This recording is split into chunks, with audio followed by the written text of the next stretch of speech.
Hi friends అందరికీ, ఇప్పుడు మేమైతే అగర్తలకు వెళ్తున్నాం. ఈ ట్రిప్ లో అయితే మనకి ఏపీలో మొత్తం ఎక్కడ కూడా బంకులలో డీజిల్ లేదనమాట. చాలా ఇబ్బంది పడుతుంది జనాలు. చూడరు, ఫుల్ ట్రాఫిక్ జామ్ రోడ్డు మీద దాకా.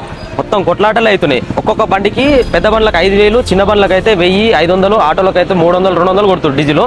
ఈ ఏపీలో ఎక్కడైనా సరే అన్ని బంకులలో డీజిల్ కంప్లీట్గా అయిపోయింది. దీంట్లో కూడా అయిపోయి ఉండే. పొద్దుగాల 3 గంటలకు వచ్చినాం మేము. 3 గంటల నుంచి సఫర్ అవుతున్నాం. స్టాక్ ఎక్కడ కూడా లేదు. అన్ని బంకులలో ఏ చూసినా no stock no stock no stock బోర్డులు పెట్టారు. ఇది ఒకటే పెద్ద బంకు. ఇప్పుడే ట్యాంకర్ వచ్చింది.